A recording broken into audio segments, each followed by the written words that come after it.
Hello বন্ধুরা, আজকে আমরা আইডলাইয়ের এপিসোড 5 সম্পর্কে জানতে চলেছি। তো চলো আজকের ভিডিও শুরু করা যাক। চ্যানেলে নতুন হয়ে থাকলে সাবস্ক্রাইব করতেও ভুলবে না। এপিসোড 5 এর শুরুতে আমরা দেখি আইনজীবী বঙ্গনের সাথে মিটিং এর পর সেনা ও রায় গাড়িতে কোথাও যাচ্ছিল। রায় সেনাকে জিজ্ঞাসা করে, সে কি তোমার এক্স ছিল? সে যেভাবে তোমার সাথে কথা বলছিল মনে হচ্ছে তোমাদের দুজনের আগে কিছু চলছিল। এতে সেনা বলে, এমন কথা একদম বলো না। তার নাম শুনলে আমার রক্ত ফুটতে থাকে। আমি তাকে এতটাই ঘৃণা করি যা বলার বাহিরে। তখন রায় বলে, ক্লাসমেট হিসেবে তুমি কি আমার সাথে কিছুটা বেশি স্নেহের সাথে কথা বলছো না? এবং তখনই সে লক্ষ্য করে যে সেনা গাড়িটাকে একটু আক্রমণাত্মক ভাবে চালাচ্ছিল, অর্থাৎ তার গাড়ি রাস্তায় সোজা চলছিল না, এদিক ওদিক করে চলছিল। তাই রায় বলে, আরে এখন তো রাগ এই গাড়ির উপর বের করো না। সেনা বলে, আরে এটা আমি করছি না, গাড়ি নিজে থেকেই সোজা চলছে না। আর ঠিক তখনই তাদের টায়ারে একটি বিস্ফোরণ হয় এবং গাড়িটি পুরোপুরি নিয়ন্ত্রণ হারিয়ে রাস্তা থেকে সরে গিয়ে একটি গাছের সামনে ডাস্টবিনে ধাক্কা মারে। দৃশ্যটি ফ্ল্যাশব্যাকে চলে যায় এবং আমরা শৈশবের সেনাকে দেখতে পাই, যেখানে সেনা মন খারাপ করে তার বাড়ির বাইরে বসে আছে। তার বাবা এসে তাকে জিজ্ঞাসা করেন, আরে আজ সেনা তো খুবই উদাস, কেন এমন?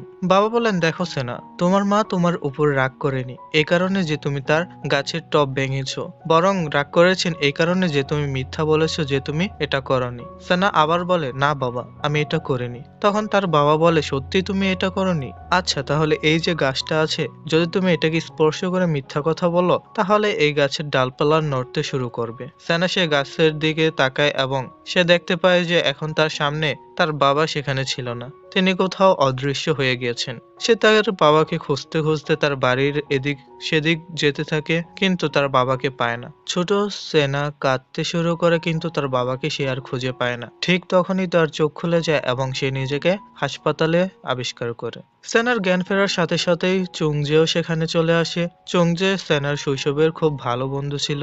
সেখানে রায়ও সেনার পাশেই বসেছিল। চুংজে সেনাকে জিজ্ঞাসা করে, আসলে কি হলো যে তোমার গাড়ি এভাবে ক্রাশ হয়ে গেল? সেনা বলে, আমি বঙ্গনের সাথে কথা বলছিলাম এবং আমি রায়কে আগে বাইরে পাঠিয়ে দিয়েছিলাম। তারপর কথা শেষ করে আমি যেমন নিচে এলাম, গাড়িতে বসলাম, তারপর গাড়ি নিয়ন্ত্রণ হলো না এবং ক্রাশ হয়ে গেল। চুংজো বলে, তুমি কি এটা বলতে চাইছো যে কেউ ইচ্ছাকৃতভাবে এটা করেছে? অন্যদিকে রায় হাসপাতালের কক্ষ থেকে বেরিয়ে আসে। সে নার্সকে জানাতে চেয়েছিল যে সেনার জ্ঞান ফিরেছে, কিন্তু সে দেখে যে বাইরে ইতিমধ্যে প্রচুর নিউজ রিপোর্টাররা ভিড় জমিয়েছে। সে সেনার কাছে দ্রুত যায় এবং বলে, এখন আমাদের এখান থেকে যত তাড়াতাড়ি সম্ভব বের হতে হবে।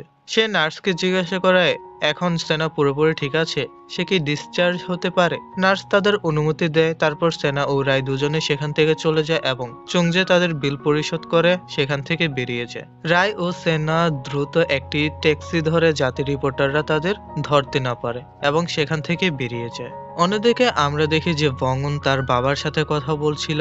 তার বাবা বলেন, তুমি এই মামলাটি হ্যান্ডেল করতে পারছো না কেন? আমি তোমাকে খুঁজে এত ভালো একটি মামলা দিয়েছি যেখানে তোমার জেতার সম্ভাবনা 100%, তবুও তুমি এটা সমাধান করতে পারছো না এবং এত লম্বা টেনে নিয়ে যাচ্ছ। শেষমেশ সমস্যাটি কি?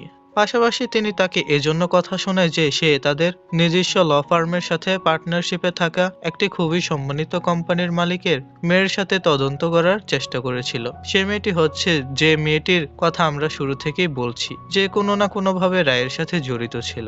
তাই বঙ্গন ফ্ল্যাশব্যাকে মনে করে যখন সে ক্লাসে সেকেন্ড হতো, সে যে মেয়েটিকে বুলি করত যে ক্লাসে ফার্স্ট হতো, যার নাম সেনা, সে যখন স্কুল ছেড়ে চলে যাচ্ছিল তখন সে বঙ্গনকে বলছিল, আমি এখন স্কুল থেকে যাচ্ছি, এখন তোমার স্বপ্ন সত্যি পূরণ হয়ে যাবে, তুমি ক্লাস টপার হয়ে যাবে, এখন তোমার সামনের পথ খুবই সহজ। যখন বঙ্গন তার অফিসে ফিরে আসে তখন তার সহকারী তাকে জানায় যে সে তদন্ত করছে এবং জানতে পেরেছে যে জেহি ছেলেটি রায়ের প্রতি সবসময় হিংসা করে আসছে। সে সেই রাতে হাসপাতালে ছিল না, সে মিথ্যা বলছিল যে সে হাসপাতালে ছিল। তাই এখন সন্দেহের সীমার মধ্যে সেই ছেলেটিও চলে আসে। বঙ্গনের সহকারী তাকে বলে যে সে সব সিসিটিভি ফুটেজ চেক করেছে এবং সেই ফুটেজে জেহিওকে দেখা গেছে, যার মাধ্যমে নিশ্চিত হয় যে জেহি সেই রাতে রায়ের বাড়ির আশেপাশে ছিল। তাই বঙ্গন তার সহকারীকে অর্ডার দেয়, এখন আমাদের তদন্ত জেহির দিকেও ঘোরাতে হবে, কারণ এদের দুজনের মধ্যে একজন না একজন অপরাধী এবং এদের দুজনের মধ্যে যে আগে তার অপরাধ স্বীকার করবে সেই অপরাধী হবে। অন্যদিকে আমরা দেখি যে ট্যাক্সিতে করে রায় ও সেনা দুজনেই সেনার বাড়ির দিকে এগিয়ে যায় এবং তারা তার বাড়িতে পৌঁছে যায়। ট্যাক্সি তাদের সেনার বাড়ির বাইরে নামিয়ে দেয়। তখন রায় দেখে যে সেনা ঠিকভাবে হাঁটতে পারছে না, সে হোঁচট খাচ্ছিল। তাই রায় তাকে কুলে করে নিয়ে তার বাড়িতে নামিয়ে দেয়। এতে সেনা বলে, তোমার পিঠে ইতিমধ্যেই সমস্যা আছে, তুমি আমাকে তুলতে চেষ্টা করছো। রায় জিজ্ঞাসা করে, তোমাকে এটা কে বলেছে? আসলে সেনা ছিল তার খুব বড় ভক্ত, তাই সেনা তার সম্পর্কে সবই জানতো। কিন্তু সে তাকে বলে, আরে তোমার বয়সে তো এটা সাধারণ হয়ে যায় না। অন্যদিকে বঙ্গন ও তার বাবা অন্য একটি কোম্পানির সিইও এর সাথে কথা বলছেন। এই সিইও হলেন সেই মেয়ের বাবা যাকে বঙ্গন জিজ্ঞাসাবাদ করেছিল। সেই মেয়ের বাবা বঙ্গনের বাবাকে বলেন, তুমি এই পুরো বিষয় থেকে আমার মেয়েকে দূরে রাখো। তার বাবা বলেন, স্যার, যদি আমি জানতাম সে আপনার মেয়ে তাহলে আমি তাকে এ মামলায় কখনোই জড়াতাম না। সেই মেয়ের বাবা বলেন, তুমি তো খুব ভালো আইনজীবী ছিলে, কিন্তু তোমার ছেলে তোমার থেকে একদম আলাদা। সে এই ছোট্ট মামলাটিও সমাধান করতে পারছে না, তার এত সময় লাগছে কেন? বঙ্গনের বাবা বলেন যে তাদের এখনো কোনো প্রমাণ মেলেনি, তাই তারা রায়কে অপরাধী ঘোষণা করতে পারছে না। সেই মেয়ের নাম হেজো, যার বাবার সাথে বঙ্গনের বাবা কথা বলছেন। হেজোর বাবা ছিলেন একজন খুব বড় কোম্পানির সিইও। তাদের কোম্পানির সাথে বঙ্গনের বাবার কোম্পানির খুব ভালো সম্পর্ক ছিল, তাই বঙ্গনের পরিবার চায় না যে তাদের সম্পর্ক সেই কোম্পানির সাথে খারাপ হয়। অন্যদিকে আমরা দেখি যে হেজো তার অফিসে বসে আছে এবং সে তার সহকারীকে জিজ্ঞাসা করে, তুমি কি জানতে পেরেছো যে রায় কোথায় থাকছে? সহকারী বলে, ম্যাডাম, আমি জানি না। সে তার সহকারীকে আবার বলে, সত্যি তুমি কি আমার কাছ থেকে কিছু লুকানোর চেষ্টা করছো?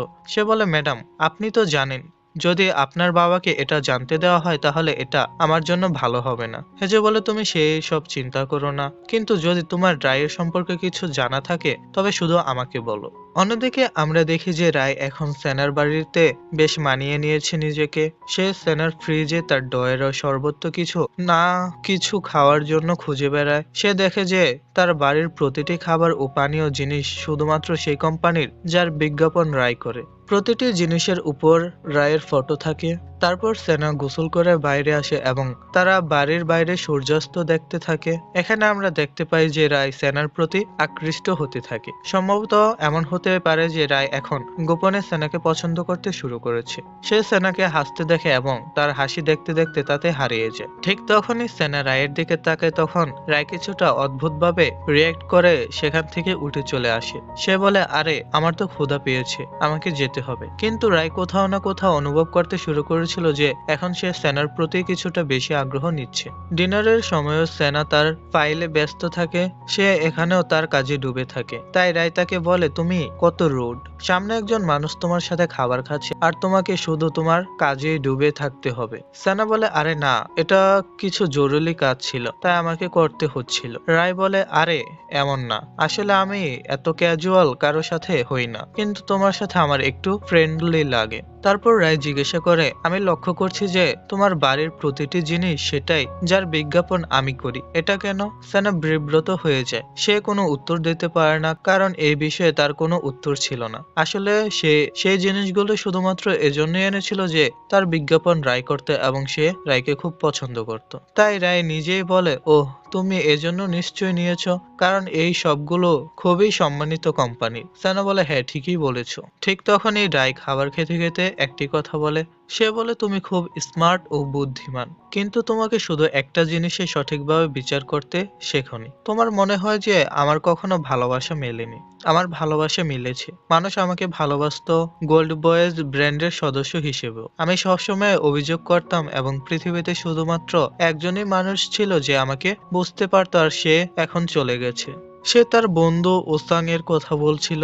রাই সেনাকে আরো বলে, শুধু এটাই আমার খুশি যে তুমি আমাকে পছন্দ করো না, তাই তোমাকে কখনো আমার কারণে হতাশ হতে হবে না, তাই না? এবং সেনা চিন্তায় পড়েছে, কারণ আমরা জানি যে সে শৈশব থেকেই রাইকে খুব পছন্দ করত এবং যে ঘটনাগুলো তার চারপাশে ঘটছে তা কোনো না কোনো ভাবে তাকে হতাশ করছিল। অন্যদিকে আমরা দেখি যে চুংজে মেকানিকের কাছে গিয়েছিল এবং মেকানিক তাকে বলে যে সেনার গাড়ির টায়ারে একটি গর্ত করা হয়েছিল এবং সেই গর্ত নিচ থেকে হতে পারে না। মনে হচ্ছে কেউ জোর করে এটা করেছে। তাই চুংজে সেনার কাছে গিয়ে এই বিষয়টি নিয়ে আলোচনা করে। সে সেনাকে জিজ্ঞাসা করে, আজকাল তোমার গাড়ির ড্যাশ ক্যাম বন্ধ থাকে কেন? সেনার মনে পড়ে যে সে ড্যাশ ক্যাম বন্ধ করেছিল সেই সময় যখন রাই ও হেজো গাড়িতে বসে কথা বলছিল। সেনা এভাবে সেই কথা উড়িয়ে দিয়ে বলে, আরে ওটা আমি ভুলে অন করিনি। এই সময় রাই জেগে ওঠে এবং সে জেগে দেখে যে সেখানে চুংজে এসেছে। সে হতাশ হতে শুরু করছিল যে এখানে সে কেন এসেছে, সে বারবার সেনার সাথে দেখা করতে কেন আসছে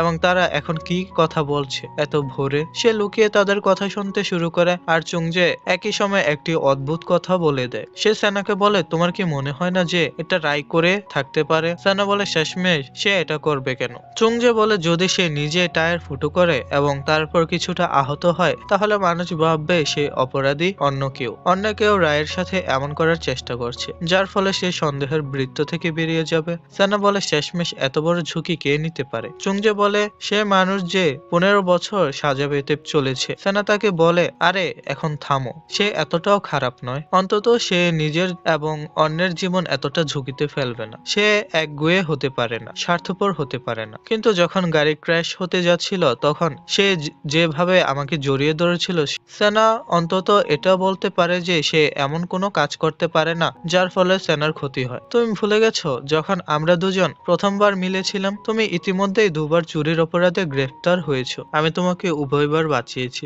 এখন যদি তুমি তৃতীয়বার গ্রেফতার হও তাহলে আমি তোমাকে একদম বাঁচাবো না। সে চুংজেকে মজা করে এটা বলে, কিন্তু সে আবেগপ্রবণ হয়ে বলে, তুমি তো জানো যে বিশ্বাস কতটা শক্তিশালী হয়। যদি তুমি কাউকে বিশ্বাস করো তাহলে তাতে অনেক শক্তি থাকে এবং আমি আমার ক্লায়েন্টের উপর শেষ পর্যন্ত বিশ্বাস করি। অন্যদিকে আমরা দেখি যে বঙ্গন এখন জেহির সাথে কথা বলছে। জেহি সেই যে রায়কে সহ্য করতে পারতো না। সে বঙ্গনকে বলে, এখন তুমি তোমার সব মনোযোগ সেই অপরাধী রায়ের থেকে সরিয়ে আমার উপর রাখছো, অথচ তোমার তো তাকে গ্রেফতার করা উচিত। তখন বঙ্গনের সহকারী জেহিকে সেই ফুটেজ দেখা যাতে সেই রাতে জেহি সেই বিল্ডিং এ পাওয়া যায় যেখানে রায় থাকতো। এটা শুনে জেহি ঘাবড়ে যায় এবং কিছু বকবক করতে থাকে। সে বলে, আরে আমি তো কিছুই করিনি, তুমি অকারণে কেন আমার নাম জড়াচ্ছ?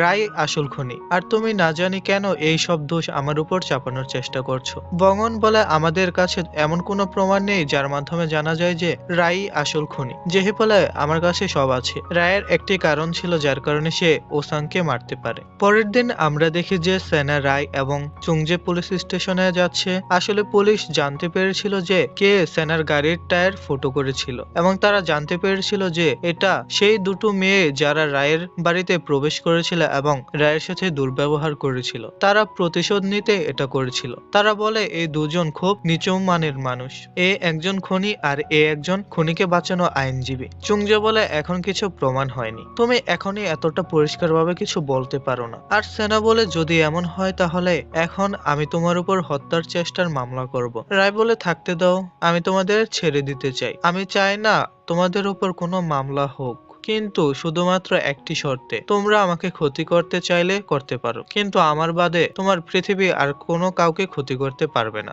যদি তোমরা এই প্রতিশ্রুতি দাও তাহলে আমরা তোমাদের উপর মামলা করব না। সেই দুটি মেয়ে রাজি হয়ে যায় এবং তারপর তারা পুলিশ স্টেশন থেকে বেরিয়ে আসে। সেনা রায়কে জিজ্ঞাসা করে, শেষমেশ তুমি তাদের কেন ছেড়ে দিলে? রায় বলে, সেই মেয়েগুলো শুধুমাত্র মনোযোগ চায়। যদি আমরা তাদের উপর মামলা করি তাহলে তাদের আরেকটি সুযোগ মিলে যাবে, তখন তারা এর চেয়েও বড় কোনো কাজ করবে, যার ফলে এই বিষয় আরো বড় হবে। তাই আমি এই বিষয়টি এখানে শেষ করতে চাই। ঠিক তখন সেনার ফোন আসে এবং সে তার অফিসে যায়। আসলে সেনার বস তাকে জরুরিভাবে অফিসে ডেকেছিলেন। সেনার বস তাদের বলে যে এই গোল্ড বয়েজ ব্র্যান্ড যার সদস্য ছিল এইসব ছেলেরা রায় সহ তারা সেনার কোম্পানিরই ক্লায়েন্ট। তাই এখন যে মামলা চলছে এই কারণে অনেক দ্বন্দ্ব তৈরি হচ্ছে, যার কারণে কোম্পানি চায় সেনা এই মামলাটি ছেড়ে দিক। সেনা বলে, আপনি চান যে আমি এই মামলাটি ছেড়ে দিই? সেনার বস বলে, দেখো এই মামলা থেকে তোমার কোনো লাভ হবে না। আমি তোমাকে অন্য একটি মামলা দিতে পারি। একটি খুব সম্মানিত কোম্পানির একটি মামলা এসেছে, সেটা আমি তোমাকে দিতে পারি। কিন্তু সেনা বলে, আপনি সম্ভবত ভুলে গেছেন, কিন্তু আপনি নিজেই আমাকে বলেছিলেন যে পুরো পৃথিবী যদি কোনো ব্যক্তির বিরুদ্ধে চলে যায় তার আইনজীবী সর্বদা শেষ পর্যন্ত তার পাশে থাকবে। আর আপনার এই কথার জন্য আমি একজন আইনজীবী হয়েছি, যাতে আমি সেই ব্যক্তিকে শুনতে পারি যাকে শোনার মতো কেউ নেই। সেনা বলে, আমি বুঝতে বুঝতে পারছি আপনি কি বলতে চাচ্ছেন, কিন্তু আমি এই মামলা ছাড়বো না। এর ফলে কোম্পানির উপর যতই চাপ পড়ুক না কেন। এটা বলে সে সেখান থেকে বেরিয়ে যায়। রাই সেনার অফিসের কেবিনে তার জন্য অপেক্ষা করছিল। ঠিক তখন সেনা সেখানে যায় এবং রাই বলে যে তাকে এখন প্রস্তুত হতে হবে, কারণ তারা তদন্তের জন্য অপোজিশন আইনজীবীর কাছে যাচ্ছে। কারণ সেনার মনে হয় যে বঙ্গনের কাছে জেহি কিছু প্রমাণ দিয়েছে যা তারা রায়ের বিরুদ্ধে ব্যবহার করতে পারে। রায়ের এখনো কিছু বুঝতে অসুবিধা হচ্ছে। সে ভাবছে যে জেহি শেষমেশ কি করছে, শেষমেশ এমন কি কথা হবে। তাই সে ইয়ংবিনের কাছে যায়। ইয়ংবিন তাদের ব্র্যান্ড গোল্ড বয়েজের একজন সদস্য ছিল। এপিসোড 1 এর হাতাহাতির সময় সে আহত হয়েছিল। তার সাথে জেহি হাসপাতালে ছিল এবং সবাই মনে করেছিল যে সারা রাত জেহি তার সাথে হাসপাতালে ছিল। কিন্তু ইয়ংবিন বলে যে সেই রাতে যখন মধ্যরাতে ইয়ংবিন জেগেছিল তখন সে দেখতে পেয়েছিল যে জেহি সেখান থেকে চলে গেছে। জেহি সেখানেই ছিল না। আমরা ফ্ল্যাশব্যাকে দেখতে পাই যে তারা দুজন হাসপাতালে বসেছিল এবং জেহি সবসময় তার ফোনে ব্যস্ত থাকতো। সে সবসময় দেখতো যে কিভাবে মানুষ শুধুমাত্র রায়ের প্রশংসা করে, সবাই তারই ভক্ত, আর জেহি তো একদম সাইড হিরো হয়ে গিয়েছিল। বরং সে এখন একজন হিরো ছিল না। কেউ তাকে লক্ষ্যই করতো না, না তার সম্পর্কে কোনো কথা হতো, আর এতে তার খুব কষ্ট হতো। সেনা তাকে জিজ্ঞাসা করে, তাহলে তুমি মিথ্যা বললে কেন যে সে সারা রাত সেখানে ছিল? সে আমার সব সময়েরই খুব ভালো বন্ধু ছিল, আর সে আমাকে বলেছিল যে এই কথা কাউকে বলো না। এবং কোম্পানির সিইও তাদের বলেছিলেন যে তদন্তে শুধু এতটুকু বলবে যে সারা রাত তারা হাসপাতালেই ছিল। রাই ইয়ংবিনকে জিজ্ঞাসা করে, তুমি আমাকে সত্যি বললে না কেন? তোমার আমাকে সত্যি বলে দেওয়া উচিত ছিল। কিন্তু ইয়ংবিন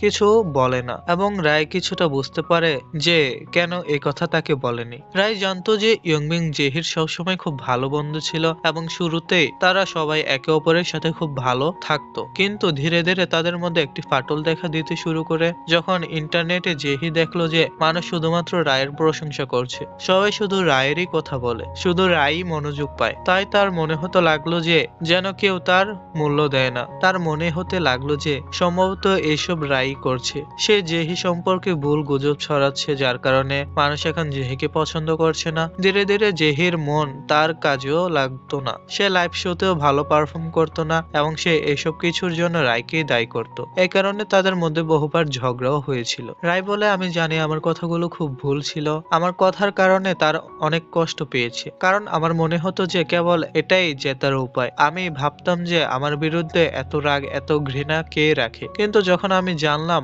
তখন দেখলাম যে সেই তালিকায় অনেক লম্বা। সে সেনাকে জিজ্ঞাসা করে, কিন্তু তুমি আমার মতো একজন মানুষের উপর বিশ্বাস কিভাবে করতে পারো? সে বলে, কি হবে যদি সত্যি আমি এইসব করে থাকি? সেনা বলে, আমার বিশ্বাস আছে, আমি তোমার উপর খুব বেশি বিশ্বাস করি। সে তাকে বলে, তুমি অপেক্ষা করো, আমি তোমাকে কিছু দেখাবো। সে তাকে তার বাগানে সেই গাছের কাছে নিয়ে যায়, যে গাছের কাছে তার বাবা তাকে বলেছিলেন যে যদি তুমি এই গাছকে স্পর্শ করো, মিথ্যা বলো, তাহলে এর ডালপালা নড়তে শুরু করবে। সে রায়কে এই কথা বলে। তখন রায় হাসে এবং বলে, তুমি সত্যি এটা বিশ্বাস করো? সে বলে, এটা সত্যি হোক বা না হোক, আমি কিন্তু এটা বিশ্বাস করি। রায়ও সেই গাছকে স্পর্শ করে এবং সে বলে, আমি হ্যান্ডসাম। গাছটি নড়ে না। সে খুশি হয়ে যায়, অর্থাৎ সে সত্যি বলছে। সে বলে, আমি প্রতিভাবান। তবুও গাছ নড়ে না। সে আবার খুশি হয়ে যায়। এবার সে ভয়ে ভয়ে আবার গাছকে স্পর্শ করে মনে মনে বলে, আমি উসাংকে মারিনি, এবং গাছটি আবার নড়ে না। সে মুচকি হাসে। এখন সে ভেতর থেকে আত্মবিশ্বাসী হয়ে গিয়েছিল